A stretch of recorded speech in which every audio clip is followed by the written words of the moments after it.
السلام علیکم۔ بسم اللہ الرحمن الرحیم۔ غیبت، چغلی، جھوٹ۔ غیبت، رسول اللہ صلی اللہ علیہ وسلم نے صحابہ رضی اللہ تعالیٰ عنہ سے دریافت فرمایا، بتاؤ غیبت کسے کہتے ہیں؟ صحابہ کرام رضی اللہ تعالیٰ عنہ، یا رسول اللہ صلی اللہ علیہ وسلم آپ ہی فرمائیے۔ رسول اللہ صلی اللہ علیہ وسلم نے فرمایا، غیبت یہ ہے کہ پیٹھ پیچھے اپنے بھائی کی کوئی ایسی بات بیان کرو جو اس کو ناگوار ہو۔ ایک صحابی رضی اللہ تعالیٰ عنہ نے دریافت کیا، یا رسول اللہ اگر وہ بات اس میں موجود ہے، مثلا وہ جھوٹ بولنے کا عادی ہے اور پیٹھ پیچھے اس کو جھوٹا کہا جا رہا ہے، رسول اللہ صلی اللہ علیہ وسلم نے فرمایا یہی تو غیبت ہے۔ وہ اگر اس میں وہ بات نہیں ہے تو تم نے بیان کی تو وہ بہتان ہو گیا۔ بس یاد رکھو، پیٹھ پیچھے کسی کی کوئی ایسی بات بیان کرنا کہ اگر وہ سن لے تو ناراض ہو، غیبت کہلاتا ہے۔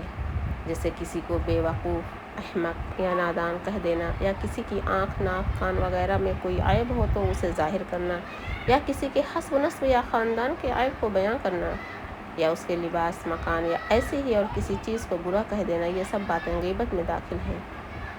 تم حدیث شریف میں یہ بھی پڑھ چکے ہو کہ یہ غیبت جب کہلائے گی جب اس میں یہ خرابیاں پائی جاتی ہیں، مثلا واقعی وہ احمق یا ناداں ہو، واقعی وہ کانا لنجا ہو، یا حسب نسب اور خاندان میں گھٹیا ہو، یا لباس وغیرہ میں پھوڑ ہو، اور اگر یہ باتیں اس میں نہیں ہیں اس کے باوجود کہا جا رہا ہے وہ بے وقوف ہے یا احمق ہے یا کانا ہے، تو اس صورت میں دو گناہ ہو گئے، ایک بہتان اور دوسرے غیبت۔ یہ بھی یاد رکھو کہ جس طرح زبان سے غیبت ہوتی ہے، ایسے ہی آنکھ، ناک اور ہاتھ کے اشارے سے بھی غیبت ہوتی ہے۔ مثلا زبان سے تو کانا یا اندھا نہیں کہا، البتہ اشارہ کر کے بتا دیا تو یہ بھی غیبت ہے اور یہ بھی حرام ہے۔ رسول اللہ صلی اللہ علیہ وسلم کی ایک بیوی کا نام عائشہ رضی اللہ تعالیٰ عنہا تھا۔ عائشہ رضی اللہ تعالیٰ عنہا کچھ باتیں کر رہی تھیں، باتوں باتوں میں حضور پاک صلی اللہ علیہ وسلم کی بیوی حضرت صفیہ رضی اللہ تعالیٰ عنہا کا ذکر آ گیا۔ وہ پستہ قد ٹھگنی تھیں۔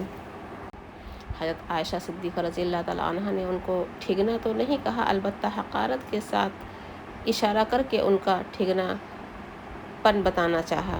حضرت صلی اللہ علیہ وسلم نے فوراً تنبیہ کی اور فرمایا، تم نے ایسی بات کی ہے کہ اگر سمندر میں اس بات کو ڈال دیں تو سمندر بھی خراب ہو جائے۔ مختصر یہ کہ جس طرح پیٹھ پیچھے زبان سے کوئی ایسی بات کہنا جو اس کو ناگوار ہو غیبت ہے، ایسے ہی اس کو نقل اتارنا یا اشارہ سے کوئی برائی ظاہر کرنا بھی غیبت ہے۔ غیبت کی خرابی، غیبت کا کھلا نقصان یہ ہے کہ آپس میں دشمنی پیدا ہوتی ہے، بیٹھے بیٹھائے مفت میں زندگی بدمزہ ہو جاتی ہے۔ غیبت کرنے والے کو سب ذلیل سمجھتے ہیں اور اس سے گھبراتے ہیں، کیونکہ وہ جانتے ہیں کہ جیسے وہ دوسروں کی برائی ہمارے سامنے کر رہا ہے، اسی طرح ہماری برائی دوسروں کے سامنے بیان کرے گا۔ غیبت کرنا بڑی بے انصافی کی بات ہے، کیونکہ کوئی انسان عیب سے خالی نہیں۔ کسی میں کوئی عیب ہے، کسی میں کوئی بے عیب صرف اللہ تعالیٰ کی ذات ہے۔ بس اپنے عیب پر نظر نہ کرنا اور دوسروں کے عیب گننا بے انصافی نہیں تو اور کیا ہے؟ ذرا اپنے دل میں سوچو کہ اگر کوئی تمہارا عیب کسی پر ظاہر کرے اور تم سنو تو تمہارا دل کیا کہے گا؟ غیبت ایک طرح کی چوری ہے۔ غیبت کرنے والے کو کبھی اطمینان نصیب نہیں ہوتا، کیونکہ وہ جانتا ہے کہ اگر یہ معلوم ہو گیا کہ میں نے ایسی بات کہی تھی تو مصیبت آ جائے گی۔ عقل مندوں نے کہا ہے کہ ایسے شخص سے دوستی مت کرو جسے غیبت کی عادت ہو۔ حضرت مالک بن دینار رحمۃ اللہ علیہ بہت بڑے بزرگ گزرے ہیں، ان کے سامنے ایک کتا آ کر بیٹھ گیا، کسی نے اسے ہٹانا چاہا تو آپ نے فرمایا رہنے دو، یہ اس دوست سے اچھا ہے جو لوگوں کی غیبت کرتا ہے۔ ایک بات اور سمجھ لو، عیب دو طرح کے ہوتے ہیں، ایک وہ جو آدمی کے بس میں نہیں ہے، جیسے اندھا ہونا، لنگڑا، لولا یا اپاہج ہو جانا۔ اب اگر تم حقارت اور برائی کے طور پر ان عیبوں کا ذکر کر رہے ہو تو سوچو، کسی کی برائی کر رہے ہو، یہ تو اللہ تعالیٰ کی شان میں بے ادبی ہے۔ اس نے ان کو ایسے کیوں کر دیا اور تمہیں جو اس نے ان عیبوں سے محفوظ رکھا ہے تو اس کی ناشکری کر رہے ہو؟ کیا وہ خدا جس نے دوسرے کو لنگڑا، لولا یا اندھا بنایا تمہیں ویسا نہیں بنا سکتا؟ بس ایسے عیب والوں سے نصیحت لے کر تمہیں خدا کا خوف کرنا چاہیے اور ان کی حقارت کے بجائے ان کے ساتھ ہمدردی ہونی چاہیے اور خدا کا شکر ادا کرنا چاہیے کہ اس نے تمہیں محفوظ رکھا۔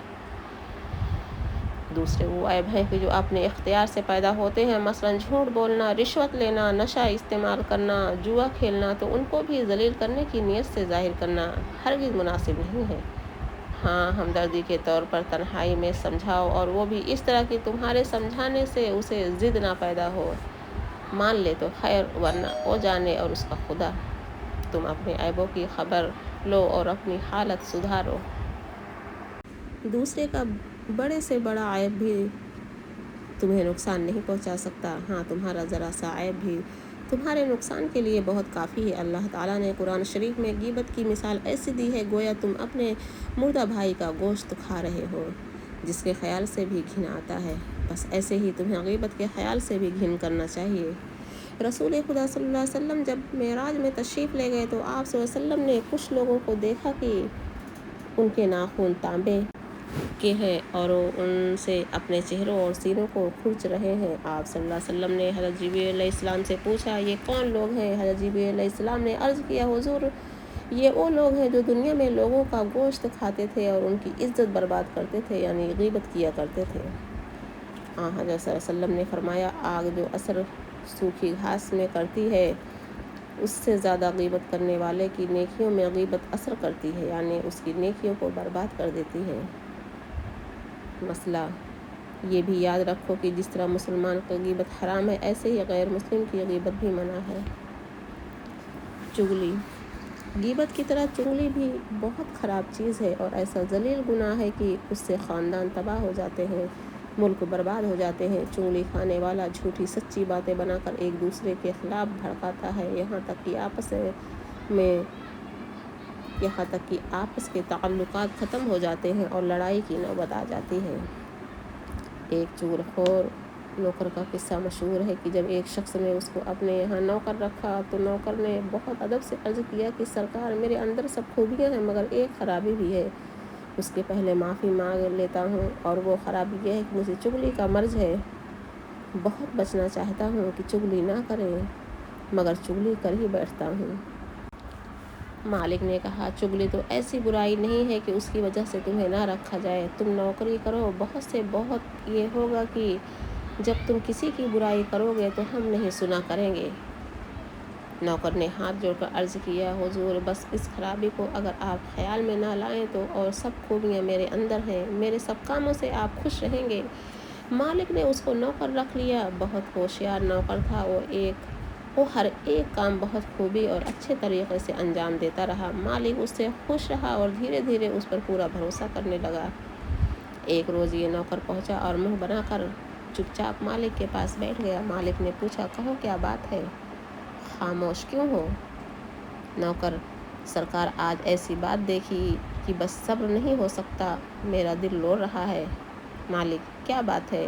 نوکر، سرکار، بے ادبی معاف ہو تو عرض کروں۔ مالک، کہو ضرور، جب تم میری بھلائی کی بات کرو گے تو اس میں گستاخی کیا ہوگی بلکہ تمہاری اور قدر بڑھے گی۔ نوکر نے آنکھوں میں آنسو لا کر بہت دبی آواز سے کہا، سرکار، بیگم صاحبہ کی کچھ ایسی بات ہے کہ عرض نہیں کی جا سکتی۔ مالک، کہو کیا بات ہے؟ نوکر، ان کا کچھ ارادہ بہت برا ہے، وہ سرکار کی جان لینا چاہتی ہیں، اور حضور میری بات پر آپ بھروسہ مت کیجیے، آپ خود اس کا اندازہ کیجیے۔ مالک کو بہت تعجب ہوا، اس نے بہت غور کیا کہ آخر بیوی کو ایسی کیا دشمنی ہو گئی کہ جان لینا چاہتی ہے، لیکن وہ کہہ چکا تھا کہ میری بات کا اعتبار نہ کیجیے، آپ خود اندازہ کر لیجیے۔ اس لیے اس نے یہ تو کہا نہیں کہ بیوی سے پوچھتا کہ کیا بات ہے، بیوی کی طاق میں لگ گیا کہ وہ کیا کرتی۔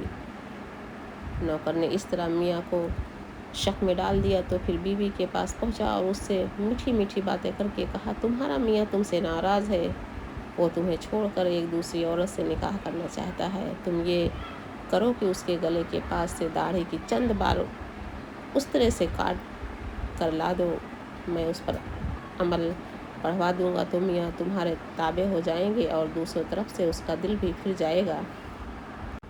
اس لیے حضرت صلی اللہ علیہ وسلم نے ارشاد فرمایا، چغل خور جنت میں نہیں جائے گا۔ ہر ایک برائی اور بری عادت کی جڑ ہے جھوٹا شخص چوری، رشوت، بے ایمانی اور کسی بھی بدمعاشی سے نہیں ڈرتا۔ وہ سمجھتا ہے کہ جھوٹ بول کر ان سب باتوں پر پردہ ڈال سکوں گا، میرا کام بھی ہو جائے گا اور بدنامی بھی نہیں ہوگی۔ چنانچہ آقائے دو جہاں رسول خدا صلی اللہ علیہ وسلم نے فرمایا، جھوٹ برائی کا راستہ بتاتا ہے اور برائی دوزخ میں پہنچا دیتی ہے۔ اسی لیے مسلمانوں کو بار بار قرآن اور حدیث میں ہدایت ہے کہ جو کچھ کہیں سچ کہیں، جب بولیں سچ بولیں، کیونکہ سچائی نجات دلاتی ہے اور جھوٹ تباہ برباد کر دیتا ہے۔ پیران پیر سیدنا حضرت شیخ عبد القادر جیلانی رحمۃ اللہ علیہ کا قصہ تم پڑھ چکے ہوگے۔ ڈاکوؤں کے سامنے آخر تک سچ بات ہی کہتے رہے، جس کا نتیجہ یہ ہوا کہ ان کی جان بچی، مال بچا اور سارے ڈاکو توبہ کر کے سچے اور پکے مسلمان بن گئے۔ یہ بھی یاد رکھو کہ ہنسی مذاق میں بھی جھوٹ جائز نہیں۔ چنانچہ رسول اللہ صلی اللہ علیہ وسلم نے ارشاد فرمایا، جو شخص لوگوں کو خوش کرنے اور ہنسانے کے لیے جھوٹی باتیں بناتا ہے، اس کے لیے ہلاکت ہے، ہلاکت ہے، ہلاکت ہے۔ یہ بد دعا کس قدر خطرناک ہے، اللہ پاک رسول اللہ صلی اللہ علیہ وسلم کی بد دعا سے محفوظ رکھے۔ اسی طرح ہیر پھیر کی بات بھی بنا ہے۔ چنانچہ آقائے نامدار صلی اللہ علیہ وسلم نے ارشاد فرمایا، سب سے بڑی خیانت یہ ہے کہ آپ کسی شخص سے ایسی بات